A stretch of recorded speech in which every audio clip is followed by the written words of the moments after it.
Assalamualaikum warahmatullahi wabarakatuh. Perkenalkan, nama saya Muhammad Imam Ma'ruf. Saya akan mempresentasikan tugas AMT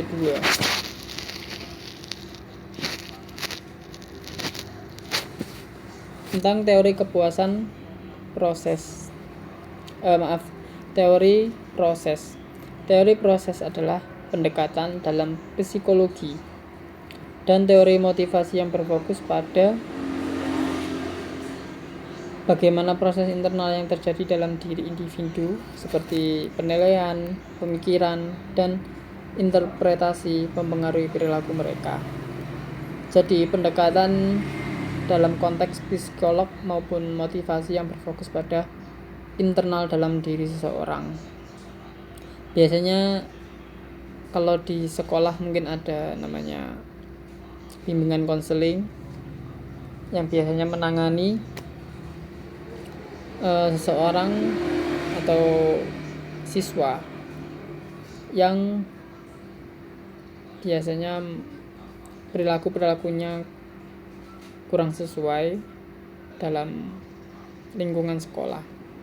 Ini adalah salah satu teori proses pendekatan yang dilakukan oleh seorang guru bimbingan konseling untuk mengarahkan atau perbuatan atau sifat yang dilakukan seorang siswa itu kurang benar dan diarahkan menjadi ke arah yang lebih baik.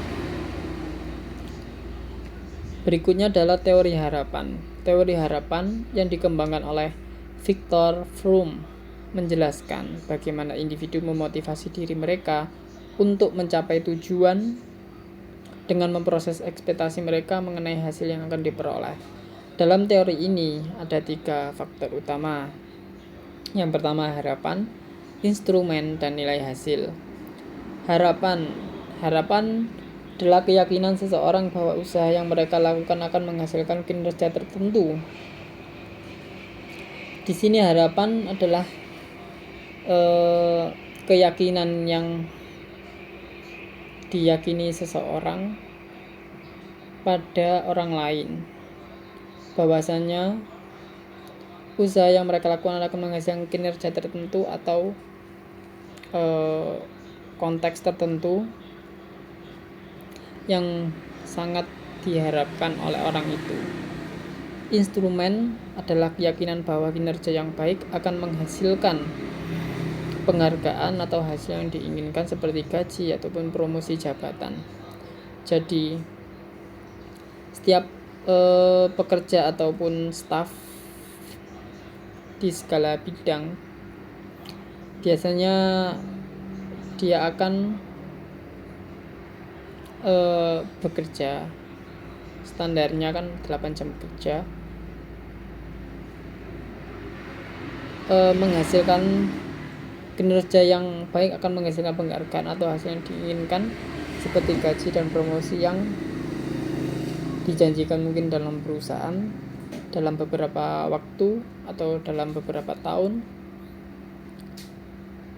ada kenaikan dalam jabatan tertentu. Yang selanjutnya adalah nilai hasil. Nilai hasil adalah sejauh mana individu yang menghargai penghargaan atau hasil yang diperoleh dari kinerja mereka. Individu yang menghargai penghargaan atau hasil yang diperoleh dari kinerja mereka itu adalah suatu value, hasil yang diharapkan oleh perusahaan maupun pabrik dari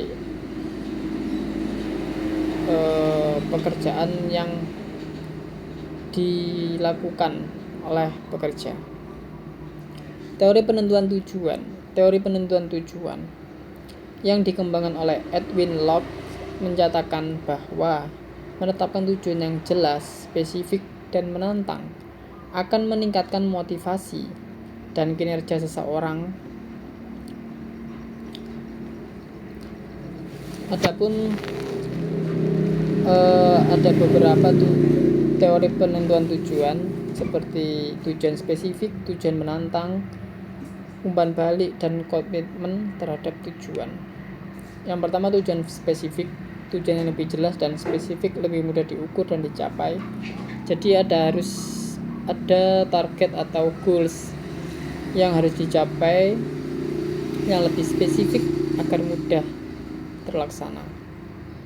Yang berikutnya adalah tujuan menantang. Tujuan yang menantang namun realistis dapat memotivasi individu untuk bekerja keras. Ada target ataupun bonus yang biasanya dijanjikan untuk tujuan tertentu dalam suatu perusahaan. Umpan balik yang tepat dapat membantu individu mengetahui sejauh mana mereka mencapai tujuan. Jadi ada progres umpan balik yang mengetahui sejauh mana pekerjaan mereka akan tercapai. Komitmen terhadap tujuan. Nah, komitmen terhadap tujuan sangat penting karena individu cenderung lebih termotivasi untuk mencapai tujuan yang mereka anggap penting dan berharga. Di setiap hal pasti ada komitmen yang menggambarkan suatu kesepahaman dua individu maupun dua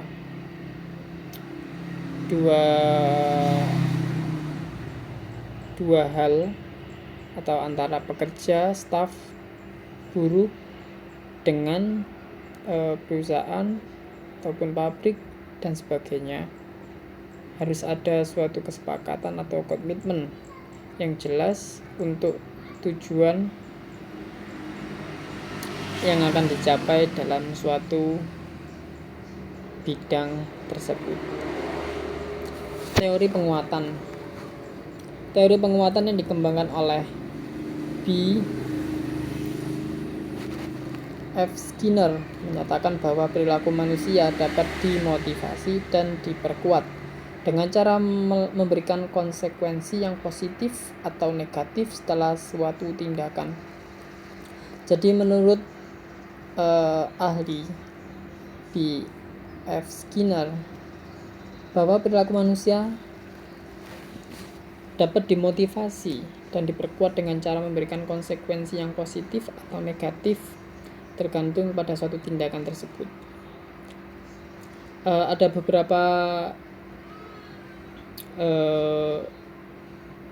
hal yang mencakup teori penguatan. Yang pertama, penguatan positif, memberikan penghargaan atau insentif setelah seseorang melakukan perilaku yang diinginkan.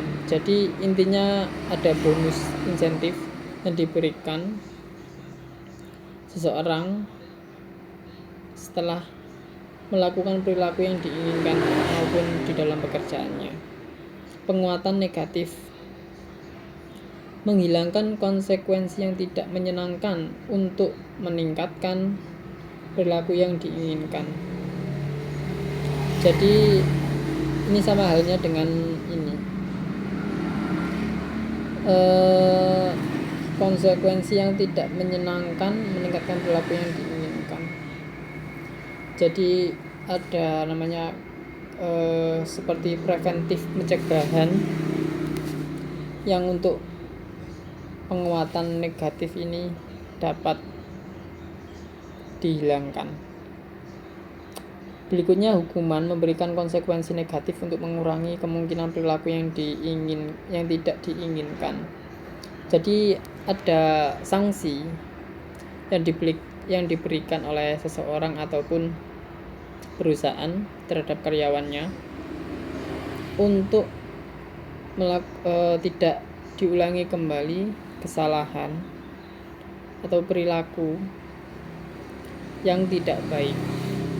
Ataupun orang tua dalam menghukum anaknya yang telah melakukan perbuatan tidak baik dalam rangka mendidik, tapi bukan untuk menghukum secara tidak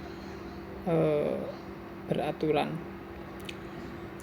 Yang berikutnya adalah pengabaian, menghilangkan penguatan yang biasanya diberikan oleh perilaku tertentu sehingga perilaku tersebut akhirnya hilang. Nah, contoh dari pengabaian ini meliputi biasanya ini. Jadi, jika ada suatu orang duduk di samping ataupun bercerita ataupun berkomunikasi, tapi yang diajak berkomunikasi biasanya tidak terlalu menanggapi maupun dia asik bermain HP sendiri, jadi bersifat abai atau acuh dalam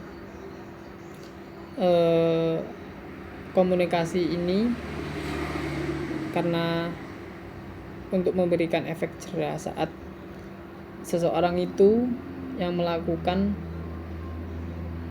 pengabaian saat seseorang temannya tadi berbicara seperti itu. Teori keadilan yang dikembangkan oleh John Stege Adam berfokus pada bagaimana persepsi individu terhadap keadilan dalam hubungan sosial atau tempat kerja memengaruhi motivasi dan kepuasan mereka.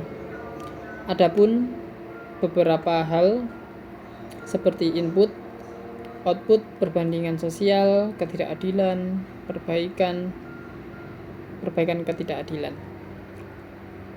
Yang pertama, input, kontribusi yang diberikan oleh individu dalam suatu hubungan atau pekerjaan seperti waktu, usaha, keterampilan, dan pengalaman. Meliputi input atau dorongan dari dalam yang diberikan oleh suatu orang, individu, dalam membangun bisnis atau perusahaan, memberikan sumbangsih waktu, keterampilan, soft skill, hard skill mereka. Yang kedua, output, imbalan atau hasil yang diterima individu seperti gaji, pengakuan, atau promosi. Ini adalah suatu hal imbal balik dari input. Setelah seseorang bekerja, pasti tiap bulan yang diharapkan adalah gaji yang diterima sebagai balas jasa, ataupun setelah bekerja dengan tenaga ada imbal balik dari pekerjaannya. Perbandingan sosial, individu membandingkan rasio input output mereka dengan orang lain, rekan kerja, kolega, atau orang lain dalam kelompok sosial. Di sini ada beberapa orang atau individu dalam bekerja pasti ada seperti membanding-bandingkan, oh gajiku segini UMK, tetapi temanku kok gajinya udah di atas UMK, padahal dia kerjanya cuma sebagai entah itu pengawas atau itu yang dalam divisi yang sama tapi gajinya tidak sama. Mungkin dari segi pengalaman atau soft skill yang dimiliki seseorang tersebut, temannya yang menyebabkan dia gajinya lebih banyak. Ketidakpuasan timbul ketika individu merasa bahwa ada ketidakadilan dalam perbandingan output input output. Jadi pasti ada timbul ketidakpuasan dalam hati seseorang ataupun dalam diri seseorang, bahwasanya kok begini ya, job desk-nya kok nggak sesuai, kok saya harus merangkap kan gitu. Itu pasti dalam dunia kerja pasti ada seseorang yang seperti itu. Jadi di dalam job desk biasanya kan satu pekerjaan yang ditangani, tapi dalam kenyataannya saat bekerja beberapa pekerjaan dirangkap dan dikerjakan oleh satu orang. Nah, selanjutnya adalah perbaikan ketidakadilan. Individu akan berusaha untuk memperbaiki ketidakadilan ini dengan mengurangi input mereka, meningkatkan output mereka, dan mencari perubahan lain dalam hubungan atau pekerjaan. Nah, yang terakhir adalah perbaikan ketidakadilan ini. seseorang tersebut akan memperbaiki atau berusaha mencari jalan untuk entah itu pindah pekerjaan ataupun meningkatkan soft skill mereka, ataupun untuk bagaimana cara gaji mereka naik tetapi pekerjaan mereka tidak terlalu banyak.